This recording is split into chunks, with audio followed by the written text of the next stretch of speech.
Hello and welcome. We are live from New Delhi. You're watching DD India Live, India's voice to the world. I'm Abhishek Mahajan. Coming up in the next 30 minutes.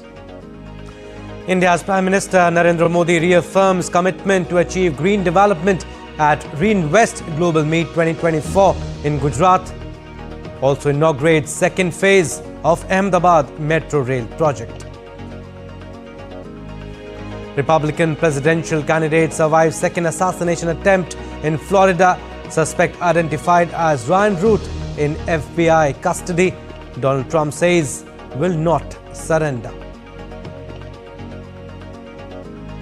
And in Asian Champions Trophy, India beat South Korea 4-1 to enter second consecutive final. Host China stun Pakistan.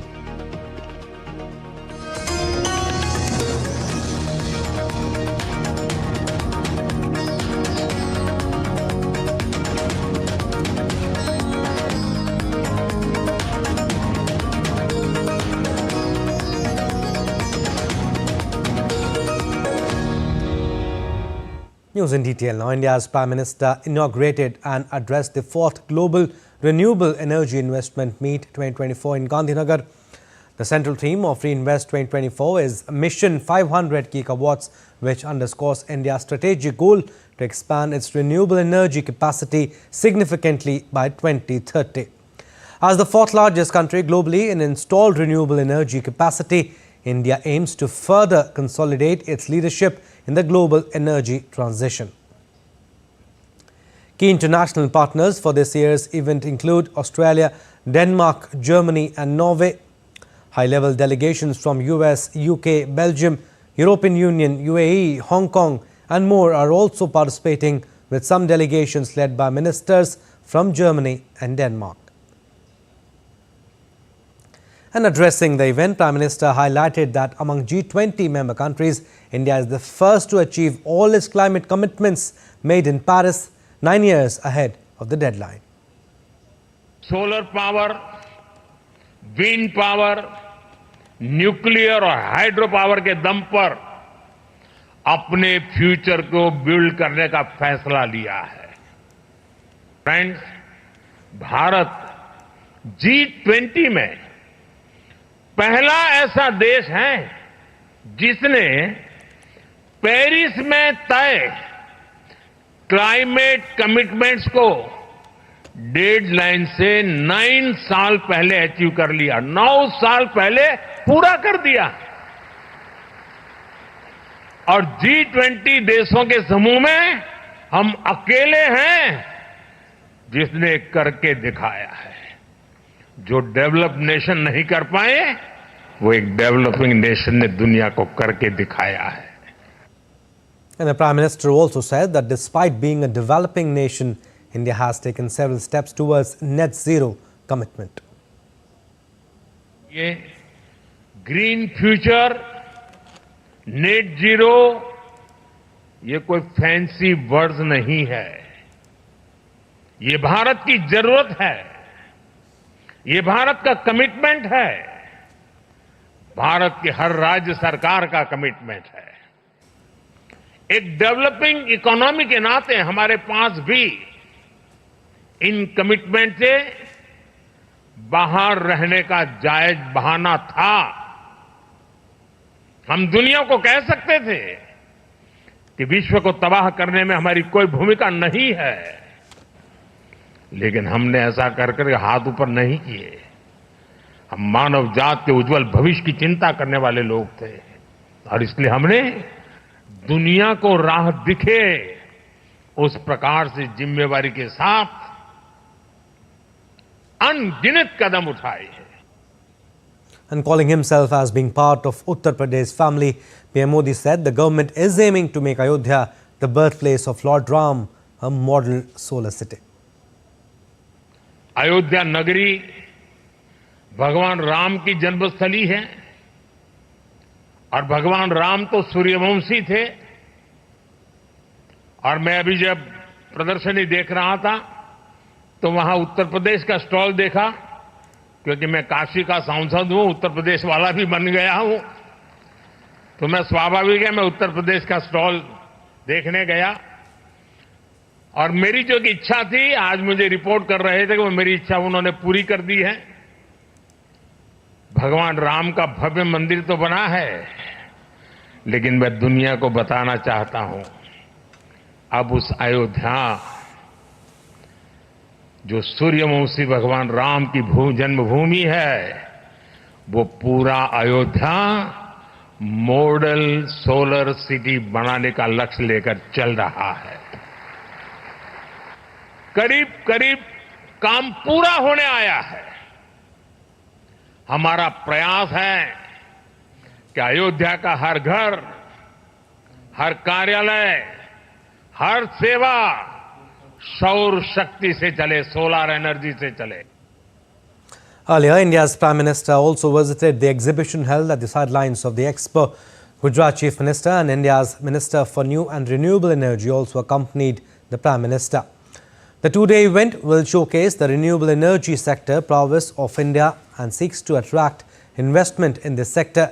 Key international partners for this year's event include Australia, Denmark, Germany and Norway.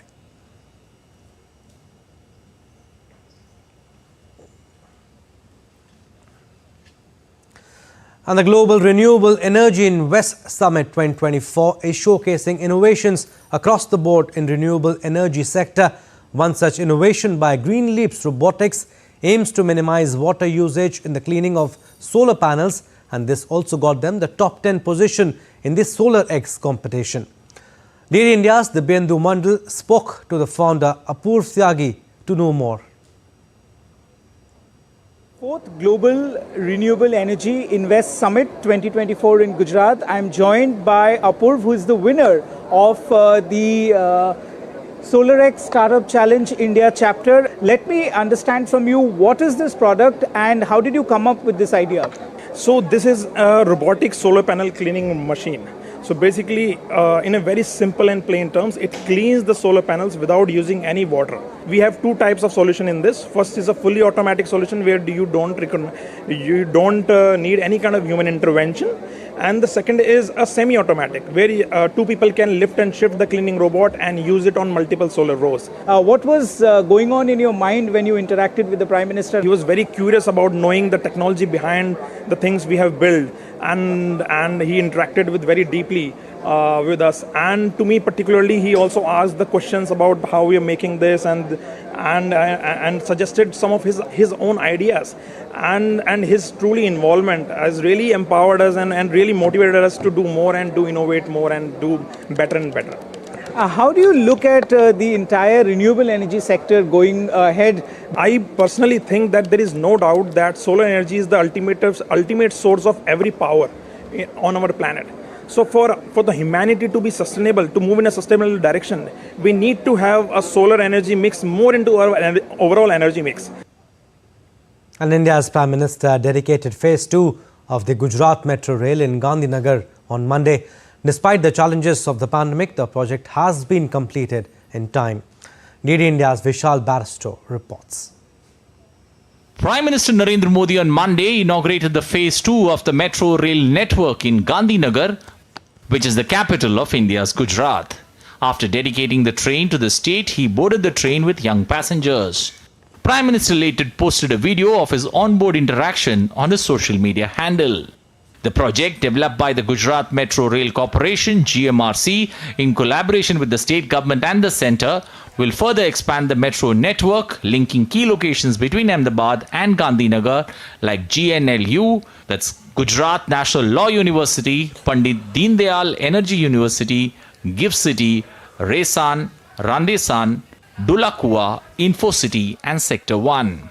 This new phase, stretching from Motera to Gandhinagar Sector 1, will connect crucial hubs such as GIFT City, facilitating easy access for professionals, students and tourists. The 20.8-kilometer track connects Sector 1 of Gandhinagar to Motera and the GIFT City. The project has been completed well in time. This is extension of Ahmedabad phase 1, and it will be connecting Ahmedabad to Gandhinagar, and it will have an enormous benefit in terms of improvement in ridership, or because the basic purpose of metro is to reduce the vehicular movement on the roads. So it will decongest the roads. It will have an enormous benefit on the environmental side. The total project cost for Phase 2 metro stands at 5,384 crore rupees, with funding secured through loans from international financial institutions like AFD and KFW. Vishal Baristo's report for DD India. And India's Prime Minister Narendra Modi on Monday flagged off country's first Vande Metro, now renamed as Namo Bharat Rapid Rail Service between Bhuj and Ahmedabad. The Ahmedabad-Bhuj Vande Metro service will stop at 9 stations and cover 360-kilometer distance in 5 hours and 45 minutes. The new Vande Metro will boost India's railway infrastructure.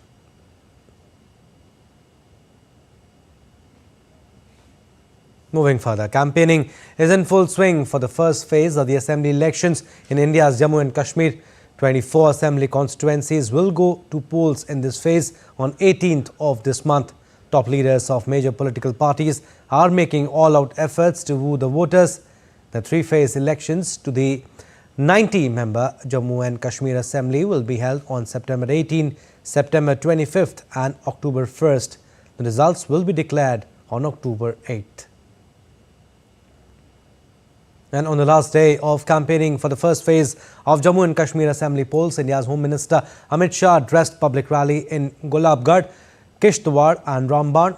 In Kishtwar, Home Minister said the people of Kishtwar never hesitate to make sacrifice.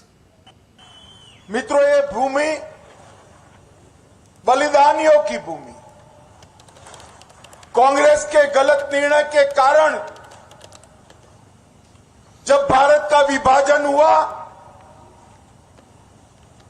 तो रियासत Jammu Kashmir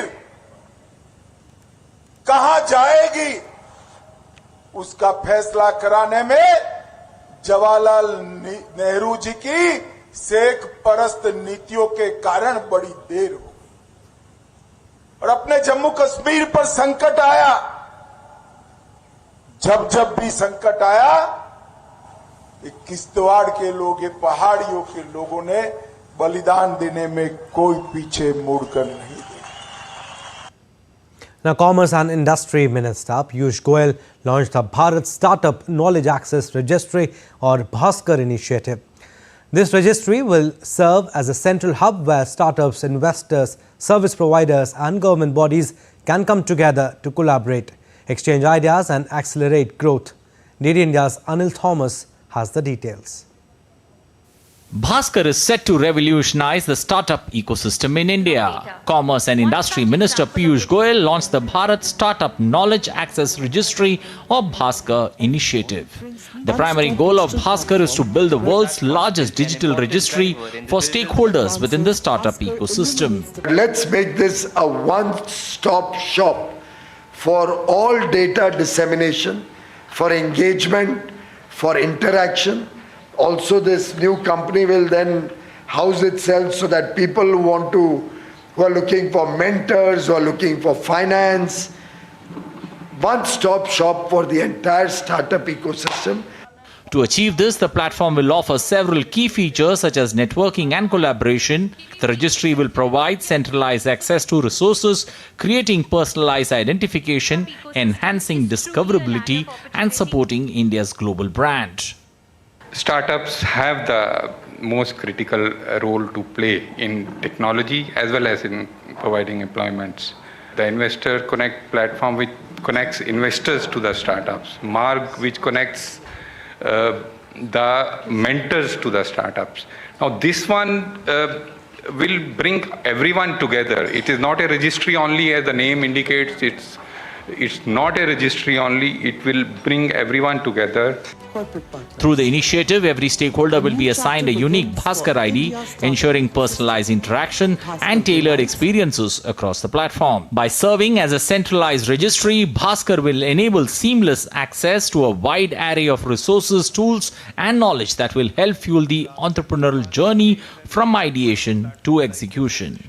India is home to over 146,000 government-recognized startups, and this new initiative of Bhaskar is surely going to unlock the full potential of India becoming a global leader in entrepreneurship. With camera person Kumar Datta, Anil Thomas, DD India, New Delhi.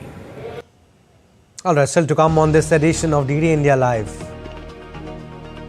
Houthi missile reaches central Israel for the first time. Jordan's King Abdullah II nominates his chief of staff to be the new Prime Minister of the country. Germany expands border controls to curb migrant arrivals.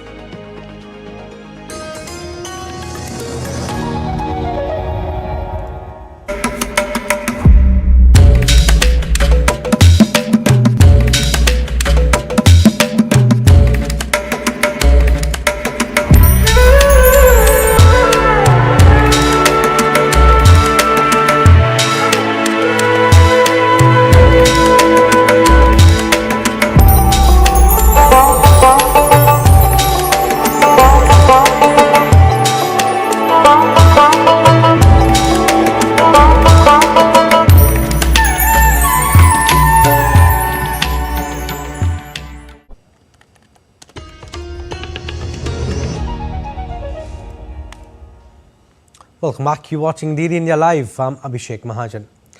The Asian Development Bank has advised Pakistan to adopt India's understanding of lifelong learning for all in society scheme to fix its dysfunctional education system. The recommendation came in response to Pakistan's request for financial support to improve its education system.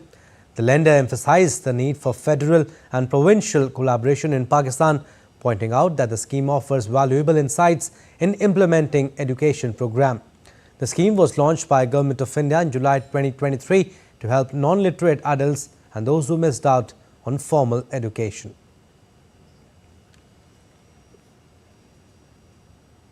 And as the US presidential race heats up, a new assassination attempt was made on Republican candidate Donald Trump.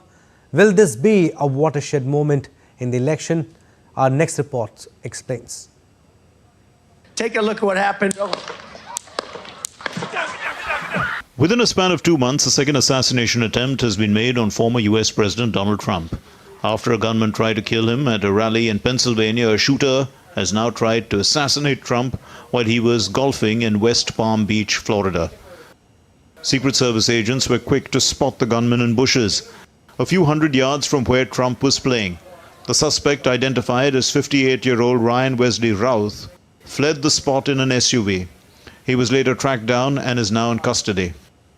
We have somebody in custody right now that is a potential suspect. We got a little bit more work to do on it, but as we usually do, as soon as we decide that we're going to book him into the county jail and the charges that he's going to be booked into, we'll get those to you and we'll get a picture of him and we'll get you his background. Those condemning the incident included Trump's Democratic rival, Vice President Kamala Harris, who said that she was deeply disturbed by the assassination attempt.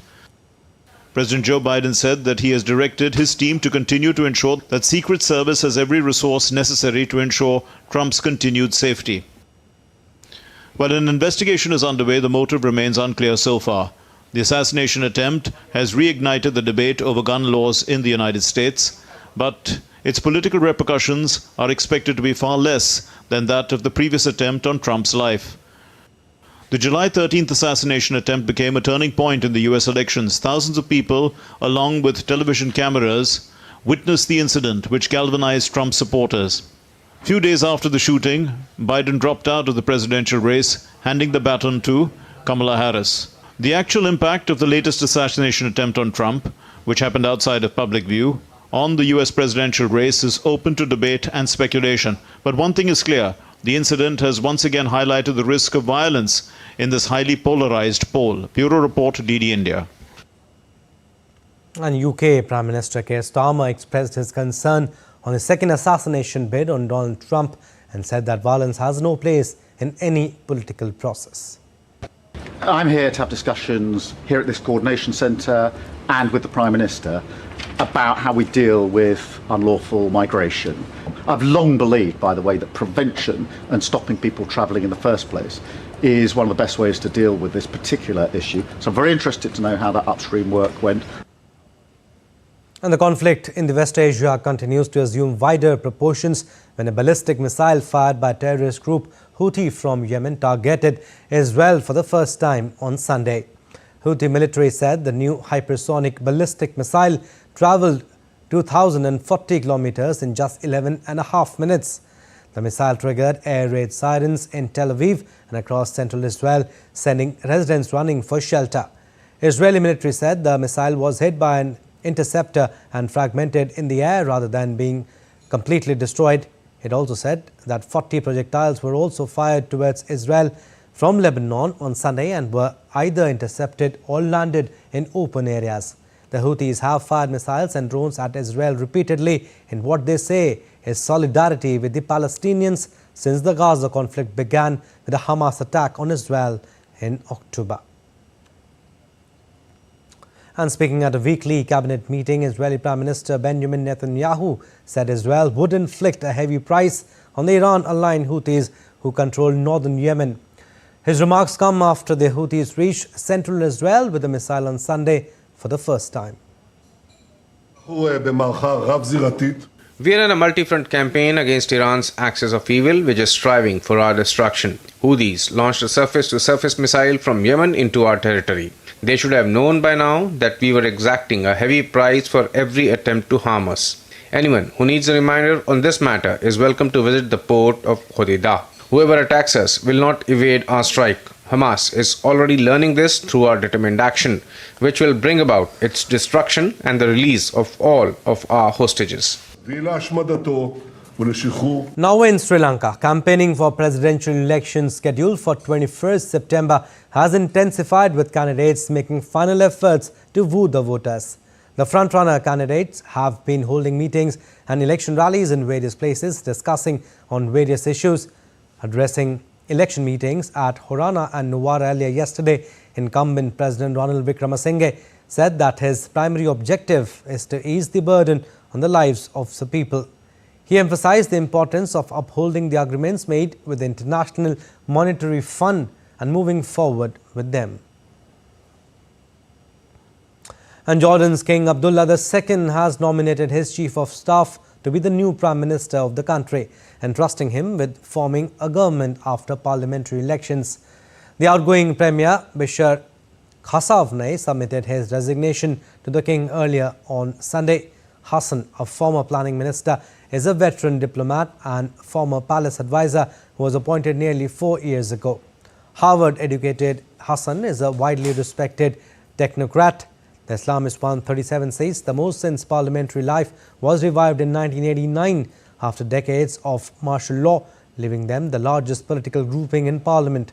Under Jordan's constitution, most powers still rest with the king, who appoints governments and can dissolve parliament. The assembly can force a cabinet to resign by a vote of no confidence. Now, Germany is expanding its border controls to the frontiers with all 9 of its neighbours to stop irregular migrants. It has sparked protests from other EU members. The border controls will be in place for an initial 6 months and are expected to include temporary structures at land crossings and spot checks by federal police. Poland and Austria have voiced concern, and the European Commission has warned that the members of the 27-nation bloc must only impose such steps in exceptional circumstances. Germany's Interior Minister Nancy Faeser on Sunday said that the step aimed to limit irregular migration and put a stop to criminals and identify and stop Islamists at an early stage. Border controls with Poland, the Czech Republic, Austria and Switzerland were already in place before the crackdown was announced. These will now be expanded to Germany's borders with France, Luxembourg, the Netherlands, Belgium and Denmark. Sports now. We'll start with hockey. India tries South Korea 4-1 in the semi-final of the Asian Champions Trophy to secure a spot in the final against China. The unbeaten Indian team delivered yet another dominant performance with goals from Uttam Singh, Harmanpreet Singh and Jarmanpreet Singh. Captain Harmanpreet Singh led from the front. He converted 2 penalty corners, taking his total goal tally to 7 in the tournament. India held sway, giving no chance to the opponent. South Korea managed to score only one goal in the 33rd minute. Now India will lock horns with host China in the final of the tournament. And host China stunned Pakistan in a thrilling semi-final encounter to secure maiden berth in the Asian Champions Trophy finals. China opened the scoring in the second quarter and Pakistan got one back in the third. China started well, but Pakistan dominated the game. The final score, though, stayed at 1-1, resulting into a shootout. China scored in the first two chances, but failed in the next two. However, Pakistan failed to score in all four attempts they got. Hence, the hosts secured the win and advanced to the finals. The goalkeeper, Wang Tai-yu, emerged as the hero for China for blocking every shot in the shootout. Alright, that's all for this edition on DD India Live, but do let us know your thoughts on the news of the day. You can connect with us on Facebook, X, formerly Twitter and Instagram. And we'll be back with more news as it breaks here on DD India. I'm Abhishek. From all of us here in Delhi, thanks for watching DD India Live.